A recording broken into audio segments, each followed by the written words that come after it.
There was one swing every kid in America tried to copy, not in a batting cage, not with a coach watching, in the backyard, in the driveway, in the street. That smooth, effortless, left-handed arc, finishing with the bat dropping perfectly behind his back like it was the easiest thing in the world. But we didn't just copy the swing. We copied the swagger, the smile, the bubblegum, and that hat turned backwards. Before Ken Griffey Jr., baseball was your grandfather's game. All unwritten rules and stone faces. Then this 19-year-old kid showed up in Seattle and flipped everything around, including the hat. Today, we're going to tell you the real story behind that backwards hat, because it's not what you think. And honestly, it's better. Chapter 1, it started with his dad. To understand the backwards hat, you have to go back to Cincinnati, back to the 1970s, back to one of the greatest teams in baseball history, the Cincinnati Reds, the Big Red Machine. Ken Griffey Sr. was one of their stars.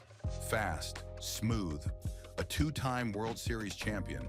He was the real deal. And his son, little Ken Jr., grew up inside that world. The clubhouse was his playground. The players were his babysitters. Now, any 6-year-old who loves his dad is going to do one thing: try to be exactly like him. So Junior grabbed his dad's hat. His dad wore a size 8.5. The brim dropped straight down over the kid's eyes. He couldn't see a thing. So he did the only logical thing a 6-year-old would do. He turned it around, backwards, just so he could see. That's it. That's the whole origin story. No rebellion, no attitude, no fashion statement. A little boy just wanted to look like his dad, and he never stopped wearing it that way.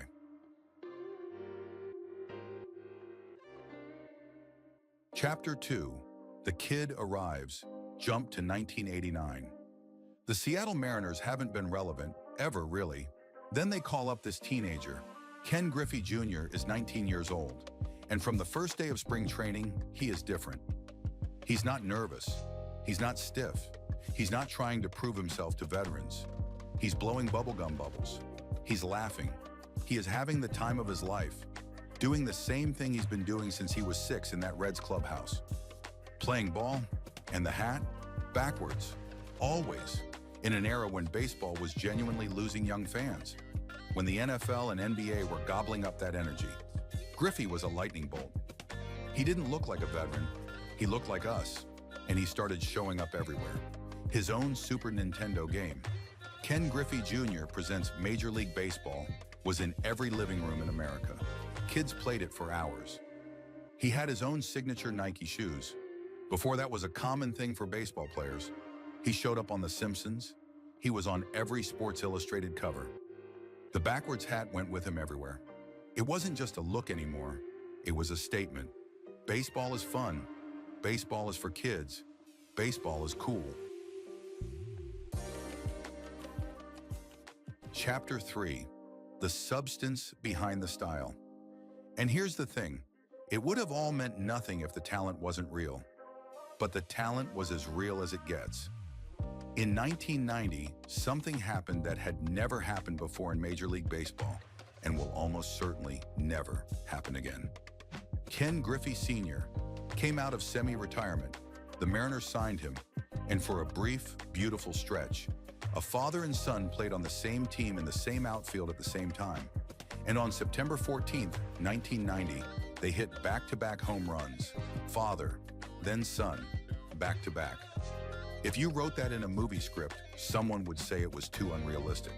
And the numbers were staggering. 13 Gold Gloves, 10 Silver Sluggers, 7 All-Star Game MVP nominations. He hit 630 home runs, 5th all-time. He crashed into outfield walls. He robbed home runs with jumps that didn't look physically possible. He played like he was trying to hurt himself because he refused to give up on any ball. That was the thing about Griffey. The smile and the backwards hat, you might think that's all attitude and no substance. But the substance was historic. And then came Cincinnati. He asked for a trade home in 2000. He wanted to play where his dad had played. You can't fault him for that, but injuries shredded his Cincinnati years. His body, which he'd thrown at walls and warning tracks for over a decade, finally started breaking down. We wonder sometimes. We wonder what the numbers could have been if he'd stayed healthy. But even with the missed years, even with the decline, he's still 5th all-time in home runs. He's still in the Hall of Fame. He's still the kid. Coach Wiz here, and here's my take on Ken Griffey Jr. You know, there's something I always come back to when I think about Griffey Jr., the old school baseball guys. And there were a lot of them. They hated the backwards hat. They thought it was disrespectful. They thought it was some kind of rebellion. They missed the point completely. Jr. wasn't rebelling against baseball. He was honoring his father. He was keeping a piece of his childhood alive every single time he walked onto a major league field. And that tells you everything about who he was as a person. Here's what I want every parent watching this to hear. We get so caught up in the mechanics, the drills, the winning percentage, the rankings. We forget that kids play sports because it's fun. Griffey never forgot that. He played every single game like he was still that 6-year-old kid sneaking around the Reds clubhouse. And that's why an entire generation fell in love with baseball through him. Your kid turning their hat around? Let them. Your kid celebrating a home run too hard? Let them. That joy is not a distraction from the game. That joy is the game. Today you'll see kids at Little League fields all over the country with their hats turned backwards. Most of them don't even know who Ken Griffey Jr. is. But they're carrying on something real, something that started with a 6-year-old boy in a Cincinnati Reds clubhouse who loved his dad and just wanted to wear his hat. That's the legacy. Not the 630 home runs, not the gold gloves, not the Super Nintendo game. A boy who loved his father and never tried to pretend he was anything other than a kid playing a game he loved. If you grew up trying to copy that swing, hit subscribe and drop your favorite Griffey memory in the comments. We read every one. New stories every week right here on Fathers of the Diamond. Keep playing catch.